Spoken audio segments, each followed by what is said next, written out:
Welcome, friends of the Greasy Shop Rag. Today we're going to take a look at a Husqvarna 450 chainsaw. The customer complaint is that the chain brake isn't working. We can see here that we're confirming the complaint. Chain brake is released and it spins. Chain brake is activated and it still spins the chain. So let's take a look. We'll remove the clutch cover here and see what's going on. Single nut on a 450. Looks like everything's intact. A lot of times we'll see these come through and for whatever reason the customers remove the spring in the chain brake. Well, we can't see that yet if the spring is in here. Now there's a series of Phillips head screws that hold this black plastic cover in place. We'll pop these out of here.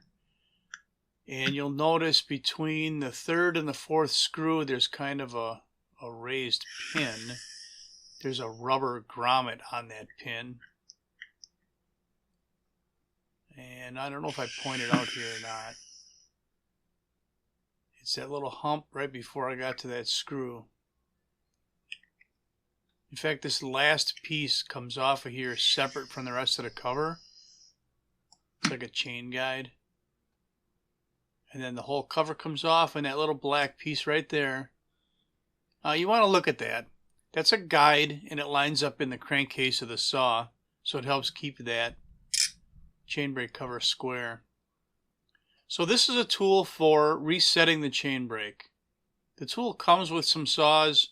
I just added the nice handle to it. So what I've done is I've released the tension on the spring. And now I'm going to remove the spring. I like to put a rag over the top of it and then pop it loose, then it doesn't go flying across the shop. To blow the schmutz off of there and whatever schmutz is inside the cover. Let's take a closer look. First we're going to remove the E-clip. It's a small clip, so be careful with that. And then this whole mechanism is called the knee joint. And on the end of the knee joint is the plastic piece that the spring goes into. But that brake band is supposed to be screwed to the knee joint. And the brake band is broken. So here's our new brake band. You can see that it's got a hook on one end with a hole in it. And here's a screw on the knee joint. And what's left of the old brake band right here. I mean, it's pretty simple. Put the new one back on there and put the screw in it, right? Now, a lot of people don't like this job, mainly because of that big spring. And, I mean, that's justified. It's a pain in the butt dealing with that spring, especially if you've never done it before. Cleaning some more schmutz out of here before we put it together. So we're going to drop the knee joint and brake band combination into place. One end goes over the pin, the other end, there's a spot for the end of the brake band to line up in that clutch cover. So when we put the E-clip on, notice I keep my finger over the top of the E-clip, so if I slip, the clip doesn't go flying. So now we're going to put the knee joint into the most relaxed position to make it easier to install the spring. And I like to use a scrunch because I don't know if it's done on purpose, but some of these Husqvarna scrunches have a shoulder on the end of them that works just perfect for installing these springs. So we're going to cover up the spring so it doesn't go flying, and then just compress it and push it down into place. Now I know I made that look easy, and sometimes it is easy, sometimes it's a little harder. You can use a screwdriver or needle nose pliers. There's a lot of ways to do it. I have that scrunch with the shoulder on it, so that's what I do. And then I'm going to drop some grease on top of that spring and on top of the knee joint. I mean, this is a safety device. We don't want it rusting up or failing when we need it. More schmutz. Then we'll install this cover.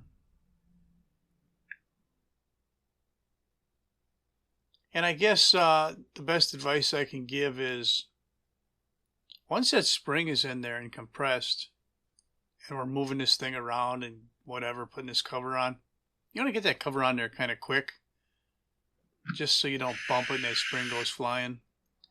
Because I can tell you that there's enough energy in that spring to send it a minimum of 15 feet across the shop, where it'll bounce off the wall and land in the garbage can. Just saying, it could happen. All right, we got it all buttoned up. The spring's installed. Now we have to reset this chain brake, because right now it's in the locked position. This special tool allows us to reset the brake. You saw the band expand, but there are some little perches right there that the band sits on top of. You don't want that band sitting in front of those. They need to be on top of it. Here I'm trying to push it in front a little bit to show you. So there's a gap between the band and that stop right there. And we just move it on top of that perch and it snaps into place. If you don't do that, you won't be able to push the cover over the top of the clutch drum.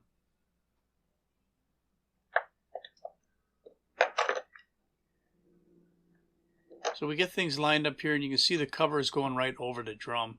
You know, so many people bring their saw in and they say, well, I can't get the clutch cover back on. Well, then I asked them how long it took them to pry it off of there, and then they said that was kind of hard to get off because they removed the clutch cover without resetting the brake before they tried to do that. That cover should just come right off of there, and if it doesn't, release the brake and then remove the cover. We're going to give it a test run, see if that brake works, and if it does, that's all I'm going to have for you on the Husqvarna 450 chainsaw that needed a new brake band. Thanks for watching. Later.